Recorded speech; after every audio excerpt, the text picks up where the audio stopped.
할렐루야. 우리 에스라 산책 9번째 시간으로 하나님 앞에 나가겠습니다. 에스라 2장 40절에서 42절 말씀을 우리 보도록 하겠습니다.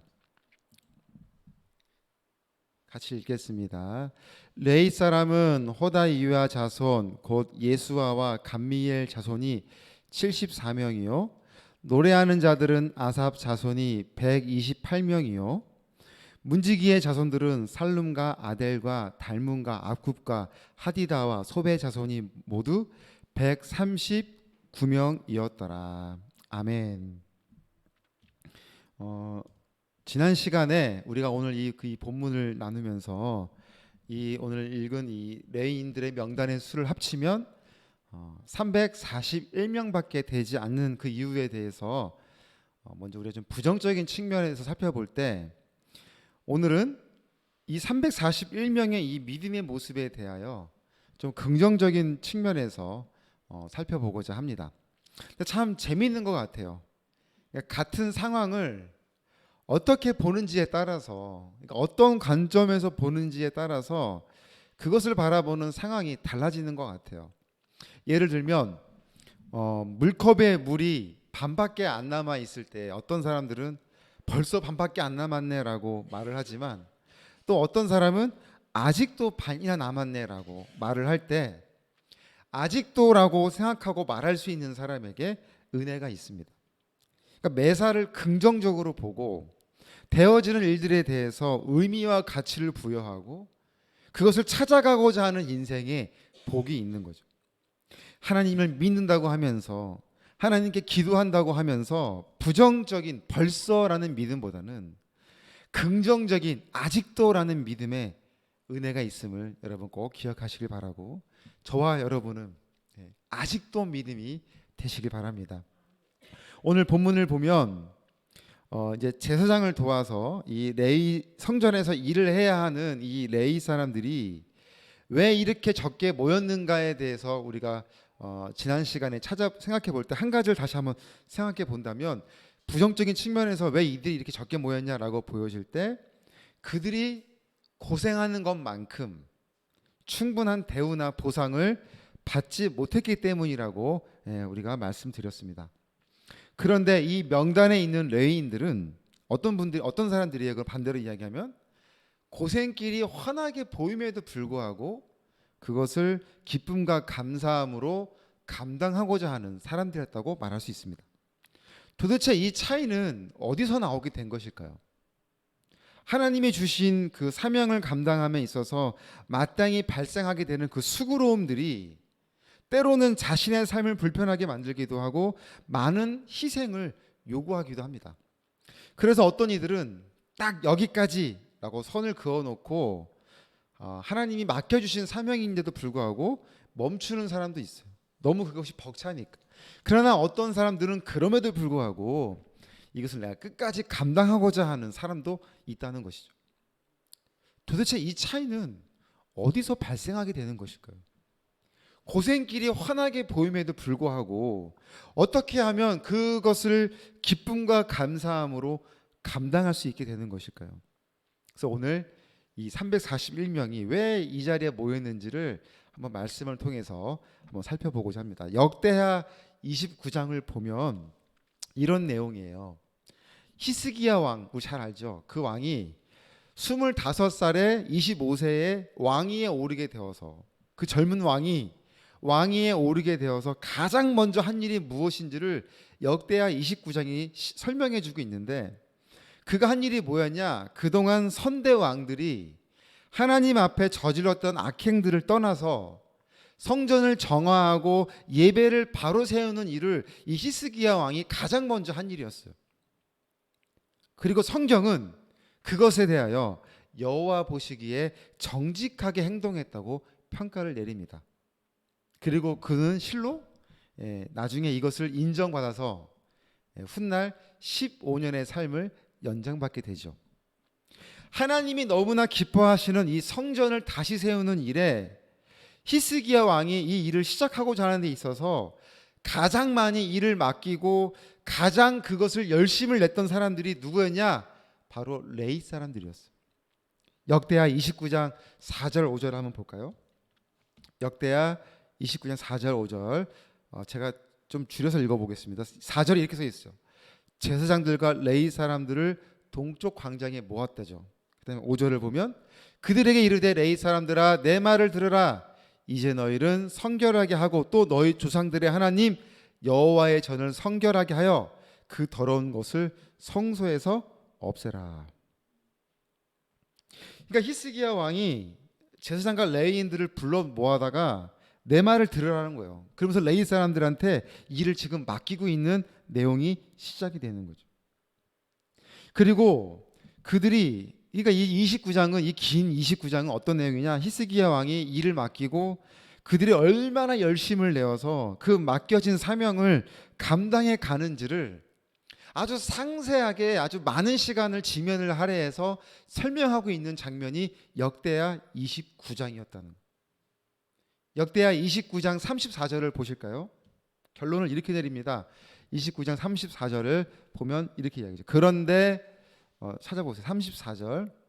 그런데 제사장이 부족하여 그 모든 번제 짐승들의 가죽을 능히 벗기지 못하는 고로 그의 형제 레위 사람들이 그 일을 마치기까지 돕고. 이런 상황이 왜 발생했냐면 히스기야 왕이 성전을 다시 회복하는 일에 이스라엘 민족들이 너무나 기뻤던 거예요. 그래서 그들이 저마다 하나님께 드릴 귀한 예물들을 다 가지고 어떤 제사를 드릴 그런 짐승들을 다 가지고 예배의 자리에 나온 거예요.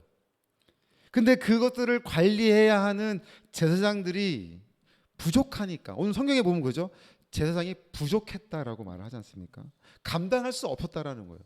그것을 해야 하는 제사장들이 감당할 수 없으니까 그래서 그 일을 레위 사람들이 도와줬다라고 설명하고 있는 것입니다. 오늘 다시 본문 에스라로 돌아와서요. 똑같이 지금 회복되어져 가고 있는 상황 아닙니까? 히스기야 왕이 했던 행동처럼 이제 하나님의 은혜로 에스라가 그 포로 생활을 마치고 귀향하여 성전을 다시 세우고 예배를 회복하는 똑같은 자리에 오늘 성경은 뭐라고 설명합니까? 레위 사람들이 턱없이 부족한 수가 되었다는 것을 보게 되는 거 아닙니까? 왜 이러한 차이가 발생하게 된 것일까요? 그리고 오늘 이 본문에 있는 이 341명은 어떻게 이 자리에 올 수 있게 되었던 것일까요? 히스기야 왕이 레위 사람들에게 많은 업무를 맡겼습니다. 그런데 그들에게 그 많은 업무를 맡기기 전에 히스기야 왕은 두 가지를 요구했어요. 이 두 가지가 오늘 우리가 나눌 해답이라고 볼 수 있어요. 어떤 것을 히스기야 왕이 그들에게 두 가지를 요구했냐? 첫째는 성결하라. 둘째는 너희들이 하는 일은 하나님이 선택하신 직분임을 기억하라. 이 두 가지를 히스기야 왕이 요구했습니다. 29장 5절을 다시 한번 보실까요? 역대하 29장 5절. 역대하 29장 5절 시작. 그들에게 이르되 레위 사람들아 내 말을 들으라. 이제 너희는 성결하게 하고라고 하죠. 여기까지 읽겠습니다. 11절을 볼까요? 11절. 내 아들들아 이제는 게으르지 말라. 여호와께서 이미 너희를 택하사 그 앞에 서서 수종들어 그를 섬기며 분향하게 하셨느니라. 많은 일을 하기 전에 성결하고 그것을 감당하는 것은 하나님이 세운 직분자인 것을 잊지 말라고 하는 것이 히스기야 왕의 두 가지 요구사항이었어요. 성결하다라고 하는 여러 가지 의미 중에 구별하다라는 뜻이 있어요. 구별. 하나님 앞에 구별하라는 것은 하나님의 것을 인정하라는 것이에요. 구별된 삶을 살아가라고 하잖아요. 우리 또 구별된 헌금을 드리라고 하잖아요. 그것이 뭐냐? 내 것에 마땅히 드려지는 것이 아니라 하나님 것을 드리는 거예요. 드리는 거. 내 삶의 어느 부분을 내가 드리는 것이 아니라 내 삶을 주신 하나님께 드리는 거예요. 내 모든 것이 하나님의 것임을 인정하는 것이 바로 성결하다라는 뜻이에요. 내 모든 것은 모두 하나님이 주셨음을 인정하는 것입니다. 자신의 입장에서 뭔가를 드리는 것이 아니라 나에게 준 무언가는 모두 하나님이 주셨음을 인정하는 것. 그게 바로 성결하다. 우리는 하나님 앞에 조건을 달 때가 많습니다. 저의 재정이 좀 나아지면요, 일하는 것 정리가 좀 되면요, 어떤 상황이 정리가 좀 되면요. 그러나 구별되어졌음을 정말로 인정하는 믿음에는 환경과 조건에서 드려지는 행위로 기쁨을 누리는 것이 아니라 무엇을 드리든지 무엇을 하든지 최선을 다하여 헌신하는 가운데 기쁨을 누리게 돼요. 이것은 환경과 조건에 영향을 받지 않는 믿음이에요. 그래서 환경과 조건에 영향을 받지 않는 열심엔 기쁨이 있는 것입니다. 비록 그것이 고생길이라 할지라도 말입니다. 감당할 수 있는 것만으로도, 그 자리에 내가 있는 것만으로도 충만한 기쁨을 누리게 됩니다. 성결한 레위인들이 얼마나 기쁨으로 임하였는지를 다시 한번 역대하 29장 34절을 보면서 마치고자 하는데요. 이렇게 설명하죠. 34절 그 후반을 보면, 이는 레위 사람들의 성결하게 함이 제사장들보다 성심이 있었음이니라. 레위 사람들의 그 성결함이 가장 누구보다도 열심히 그들이 그것을 애썼다라는 것을 보게 됩니다. 사랑하는 동역자 여러분, 오늘 내 안에 하나님의 것은 무엇이 있으십니까? 오늘 나는 구별하여 하나님의 것을 인정하는 것은 무엇이 있습니까? 솔직히 말해서 사람이 없어서 하나님이 하나님의 일을 못하시는 것이 아니잖아요. 하나님께 못하실 일이 뭐가 있어요? 사람이 부족하다고 천만에요. 하나님은 한테는 어떤 것도 부족한 게 없잖아요. 그런데도 그 자리에 저와 여러분을 세우셨다는 것은 무슨 의미냐? 그래도 하나님은 그 일만큼은 저와 여러분을 통해서 하시고 싶으신 거예요. 다른 사람이 할 수도 있고 하나님이 어떠한 방식으로 할 수 있지만, 그렇게 하지 않고 그 자리에 저와 여러분을 세우신 것은 그 일만큼은 좀 해줄 수 없겠니? 하나님이 오늘 우리에게 기대하시는 마음 아닙니까? 그런데 그것이 싫다고, 이제는 그것이 부담이 된다고 내가 멀어져 버리면 그것은 하나님께 죄를 짓는 행위죠. 하나님의 원하시는 것을 들어드리지 않는 불순종 아닙니까? 엊그제 그 수요 5팀에서 봉사하시던 김인수 권사님이, 제가 뭐 이름을 말씀드리지만 이렇게 전화를 주셨어요. 상당히 오랜만에 통화를 하게 되었어요.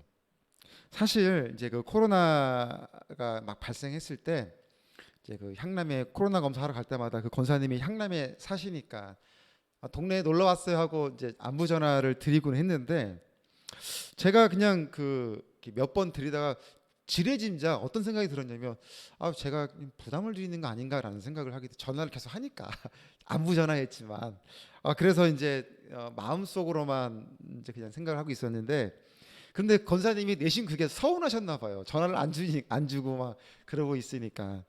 그래서 이제 먼저 안부 전화를 주셨길래 제가 권사님 좀 부담을 드리는 것 같아서 그냥 마음만 생각하고 있었어요 했더니 탁 뭐라 대뜸 발끈하시면서 뭐라 하시냐면, 무슨 소리예요? 아니거든요. 예, 봉사만 다시 시작한다면 제 삶에 있는 그 많은 일정들을 다 조정해서 저 바로 봉사 시작할 거거든요. 이렇게 말씀을 하시더라고요. 그래서 웃으면서 덕담을 주고받고 전화를 끊고 나서 제가 생각하기를, 참 안호선에 이렇게 귀한 분들과 함께 하고 있다는 것이 너무나 감사하고 또 많은 위로가 되는 시간이었어요. 제가 그래서 이 예배를 참석하는 분들한테만 다시 한번 제가 진심을 담아서 감사의 인사를 드리고 싶어요. 이렇게 함께 마음을 모아 주셔서 이렇게 격려해 주시고 기도해 주시고 예배에 같이 참여해 주시고 또 때에 따라 돕는 손길들 통해서 함께 해주시는 우리 모든 분들께 다시 한번 진심으로 감사를 드립니다. 그리고 여러분들의 어떤 그 헌신에 대한 보상은 꼭 하나님께서 갚아주실 것을 확신하고 저는 더욱더 같이 기도하는 마음이 되겠습니다. 오늘 본문을 통해서 오늘 우리에게 말씀해 주시는 것, 성결한 자들이 하나님이 맡겨주신 직분을 감당할 수 있었다라는 것을 생각해 보게 되고, 제사장들은 3,000명이 넘는데 그들을 도와줘야 할 레위인들은 300명밖에 안 되니 너무 적은 거 아닙니까? 라고 우리 인간적으로 볼 수 있으나, 하나님 보시기에는 준비된 사람들 앞에 이 인원들은 충분했다는 것을 오늘 우리에게 보여줍니다. 그러나 우리 인간적으로 오늘 우리는 아무나 가고 싶어하는 쉽지 않은 길에 우리도 아예 힘들어요라고 말하고 있는 것은 없는지, 하나님 것 인정해라고 말하는 자리에 있음에도 하나님 이거는 아닌 것 같아요라고 말하고 있는 것은 아닌지, 우리 스스로 우리 자신을 돌아보며 오늘 우리는 성결한 자인가, 또 하나님 나에게 맡겨주신 직분자를 내가 온전히 지키고 있는가, 다시 한번 그것을 점검하면서 믿음으로 나아가는 저와 여러분들이 되시길 바랍니다. 아멘. 오늘 우리 기도를 하겠습니다. 오늘 목요일 동역자들을 위해서 기도하겠습니다. 코로나 감염의 예방과 회복을 위하여 이제 많이 회복이 되었다 하지만 우리 동역자분들이 건강하셔야 또 맡겨주신 사명도 감당할 수 있을 터인데, 하나님 우리 동역자들 건강 지켜주시고 삶에 원치 않는 여러 가지 문제들로 고생하고 있다면, 무거운 짐을 짊어지고 있다면 하나님 책임져 주셔서 속히 기도 응답하여 주시고, 또 여러 가지로 약함으로 인해서 또 치료받는, 또 수술을 받아야 앞두고 있는 분들도 있어요. 하나님 함께 해주셔서 회복시켜 주시고 더욱더 이 자리에 함께 할 수 있는 우리 동역자들 되게 해달라 기도해 주시고요. 또 우리 안양호스피스 사역을 위해서도 기도 부탁드립니다. 많이 기도해 주시지만 하나님 함께 해 주시옵소서. 우리 같이 한번 이 시간 뜨겁게 우리 한번 선교회를 위해서, 동역자를 위해서 기도하며 나아가겠습니다. 하나님 감사합니다.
예수님의 이름으로 기도드립니다. 아멘. 사랑의 하나님 감사합니다. 기도한 모든 것에 은혜가 있고 우리 하나님이 응답하여 주실 줄로 믿습니다. 이 시간 기도한 것에는 의심하지 않게 해주시고 근심과 걱정과 염려는 다 사라지고 하나님이 주시는 참된 평안함이 오늘 우리 모든 동역자들 마음 가운데 임하여 주시옵소서. 다시 한번 부르신 곳에 합당한 삶을 살기에 부족함이 없기를 원하고, 이 기회를 다시 한번 우리가 특별한 기회로 알아 마음을 끝까지 모으며 준비되신 허락하신 그날 다시 한번 현장에서 우리가 함께 나아가는 우리 동역자들의 또 동역함이 되게 하여 주시옵소서. 선교회를 사랑해 주신 하나님 은혜를 더하여 주셔서 걸음걸음마다 인도하여 주시고 되어지는 우리 모든 사역들이 다 하나님께 영광 올려드리며 지금도 절망 끝에서 고통하고 있는 환우들에게 우리의 마음이 향해져 있음을 다시 한번 분명하게 세울 수 있는 시간이 되어서 하나님 허락하실 때 마음껏 다시 한번 우리 안양 호스피스를 사용하여 주시옵소서. 모든 것 하나님께 영광 올려드리오며 이 모든 말씀 예수님의 이름으로 기도드립니다. 아멘. 우리 하나님께 감사의 박수로 예배를 마치겠습니다. 할렐루야.